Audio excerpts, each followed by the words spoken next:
चरक संहिता में जितने भी चैप्टर्स हैं, जितने भी अध्याय हैं, उनके जितने भी भेद बताए गए हैं उसका आज से हम वर्णन चालू कर रहे हैं, जो कि हमें याद करना है।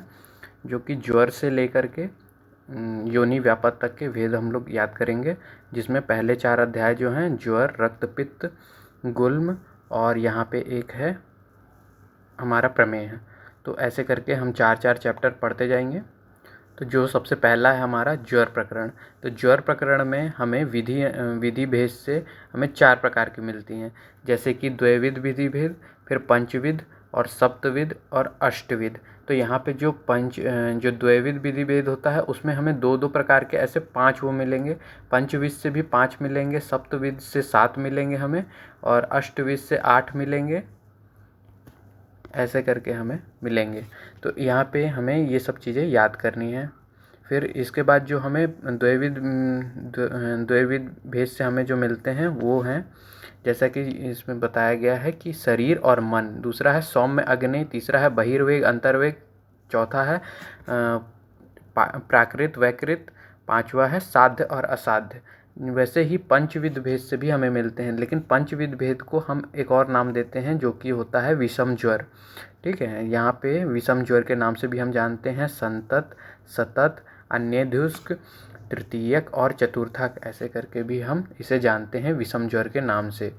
इसके बाद जो है आगे जब हम आते हैं तो यहाँ पे सप्तविध भेद जो हमने पहले पढ़ा विधि भेद से, उसे हम कहते हैं धातुगत भी कहते हैं। तो यहाँ पे जो अगर धातुगत के नाम से भी क्वेश्चन आता है तो हमें सप्तविध भेद लगाना है। वो धातुगत कौन से हो जाएंगे, तो 7 धातुएं हम पढ़ते हैं, रस, रक्त, मांस, मेद, अस्थि, मज्जा, शुक्र, उसी के गत यहाँ पे ज्वर का भेद बताया गया है कि रसगत हो गया, रक्तगत हो गया, मांसगत हो गया, मेदगत हो गया, अस्थिगत, मज्जागत, शुक्रगत, ऐसे करके बताया गया है। इसके बाद जो है हमें अष्टविध भेद से पढ़ना है। तो अष्टविध भेद से हमें यहाँ पे जो बताया जाता है वो 1 दोषज में 3, 2 दोषज में 3, त्रिदोषज में 1 और अगंतुज में 1। अगंतुज में ही हमें जो बाह्य आघात होते हैं उसको माना गया है। तो यहाँ पे जो 1 दोषज में 3 है वो है वातज, पित्तज, कफज, 2 दोषज में है वातज, पित्तज, कफज, पित्तज, फिर वात, कफज, और जो 3 दोषों में है वो त्रिदोषज। तो ऐसे करके यहाँ पे पूरे ज्वर के प्रकरण, ज्वर के जितने भी भेद हैं सब बता दिए गए हैं। इसके बाद जो आता है हमारा रक्तपित्त। तो रक्तपित्त में सिर्फ 3 ही भेद होते हैं, 3 ही भेद होते हैं। तो कौन कौन से हैं, तो ऊर्ध्व, अधोग और उभय मार्ग। जो उभय मार्गी होता है ये असाध्य होता है, बाकी ये जो दोनों होते हैं ये साध्य होते हैं। तो ऐसा बताया गया है प्रकरण में। उसके बाद जो है गुल्म, गुल्म के होते हैं 5 भेद। जो 5 भेद होते हैं गुल्म के, उसमें आते हैं वातज, पित्तज, कफज, सन्निपातज और रक्तज। इसमें भी जो सन्निपातज है उसे असाध्य माना गया है। तो यहाँ पे अगर आपसे पूछा जाए कि गुल्म में कौन सा असाध्य है, तो सन्निपातज जो होता है वह असाध्य होता है, बाकी 3 जो होते हैं वो साध्य होते हैं। इसके बाद हम बात करते हैं प्रमेय की। तो प्रमेय के 20 भेद होते हैं। जो प्रमेय के 20 भेद होते हैं, तो 20 भेद को यहाँ पे 3 तरीके से बांटा गया है, कफजन्य, पित्तजन्य और वातजन्य। तो कफजन्य में 10 आते हैं, पित्तजन्य में 6 और वातजन्य में 4, ऐसे करके बांटा गया है इनको। इसके बाद जो है इनको क्या क्या नाम दिए गए हैं, तो देखिए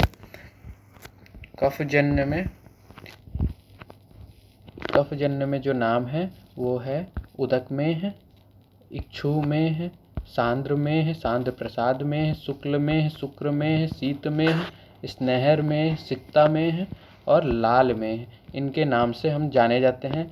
उसके बाद ये जो 10 कफजन्य होते हैं ये साध्य होते हैं। उसके बाद 6 प्रमेय के जो प्रकार बताए जाते हैं वो पित्तजन्य। पित्तजन्य में 6 प्रकार के, जैसे कि क्षार में है, काल में है, नील में है, लोहित में है, मंजिष्ठा में है और हरिद्रा में। इन्हें भी साध्य की श्रेणी में रखा जाता है।